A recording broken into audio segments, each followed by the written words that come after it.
मित्रांनो, कल्पना करा तुमच्या मोबाईलमध्ये अजूनही तुमच्या लग्नाचे फोटो आहेत, पहिल्या भेटीचे मेसेज आहेत, एकत्र पाहिलेली स्वप्न आहेत. पण आज त्या व्यक्तीसोबत तुम्ही बोलतही नाहीत. एकाच घरात राहून दोन अनोळखी माणसासारखं जगत आहात. किंवा कदाचित तुम्ही दोघं वेगळे झालात. मित्रांनो, घटस्फोट एका दिवसात होत नाही. तो हजारो न बोललेल्या शब्दांमधून जन्म घेतो, शेकडो दुर्लक्षित भावनांमधून वाढतो आणि एक दिवस नातं संपल्याची घोषणा करतो.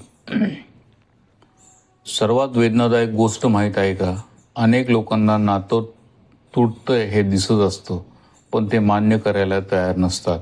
आणि काही वेळा ज्योतिषशास्त्र सांगतं की अशा तणावाचे काही संकेत कुंडलीत आधीपासूनच दिसू शकतात. आज आपण असेच 5 महत्त्वाचे संकेत पाहणार आहोत. हे संकेत भविष्याचा अंतिम निकाल नाहीत, पण वेळेत सावध होण्यासाठी एक इशारा नक्की असू शकतात. म्हणून हा व्हिडिओ शेवटपर्यंत पहा, कारण शेवटचा संकेत अनेक लोक पूर्णपणे दुर्लक्ष करतात. नातं अचानक का तुटतं? मित्रांनो, लोक म्हणतात तो लग्नानंतर बदलला, ती लग्नानंतर पूर्ण वेगळी झाली. पण खरंच माणूस इतका बदलतो का? कधी कधी बदल माणसात नसतो, तर परिस्थितीमध्ये असतो. ताण वाढतो, अपेक्षा वाढतात, संवाद कमी होतो आणि दोन लोक एकमेकांना समजून घेण्याऐवजी एकमेकांना सिद्ध करू लागतात. इथेच नात्याची घसरण सुरू होते. संकेत क्रमांक 1, 7वं घर कमकुवत असणं. कुंडलीमधील 7वं घर हे विवाह आणि जोडीदाराशी संबंधित मानलं जातं. जर या घरावर सतत अशुभ प्रभाव असेल तर नात्यात गैरसमज, संशय, भावनिक अंतर आणि सततचा संघर्ष वाढू शकतो. सुरुवातीला वाटतं हे तर छोटंसं भांडण आहे, पण प्रत्येक भांडण एक वीट असते आणि एक दिवस त्या विटांची भिंत एवढी मोठी होते की दोघे एकमेकांना दिसेनासे होतात.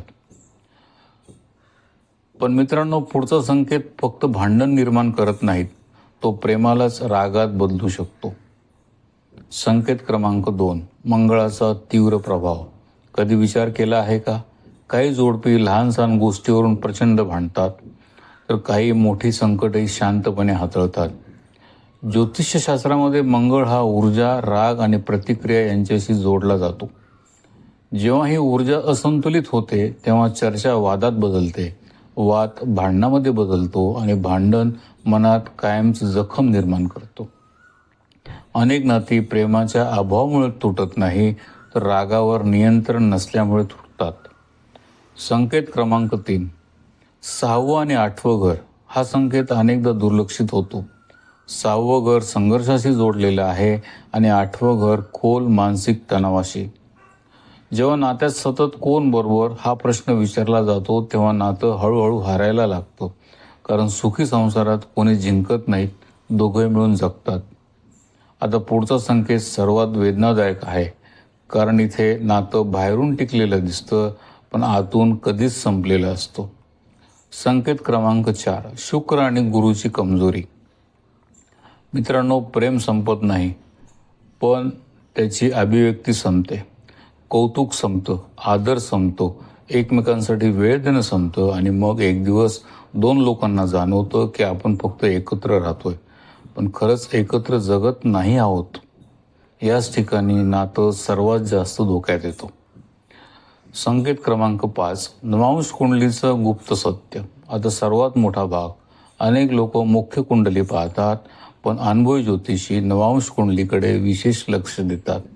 कारण अनेक वेळा बाहेरून सर्व काही चांगलं दिसतं, पण आतल्या पातळीवर समस्या वाढत असतात. म्हणूनच लग्न जुळवताना किंवा विवाहाचं विश्लेषण करताना नवांश कुंडलीकडे दुर्लक्ष करू नये.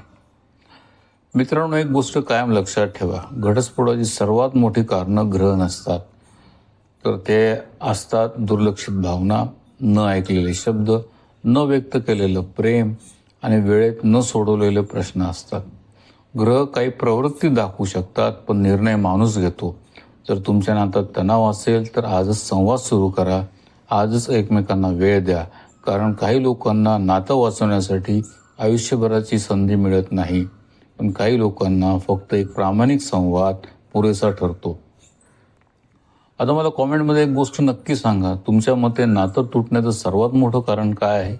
अहंकार, संवादाचा अभाव की विश्वासाचा अभाव? तुमचं मत खाली कॉमेंटमध्ये लिहा.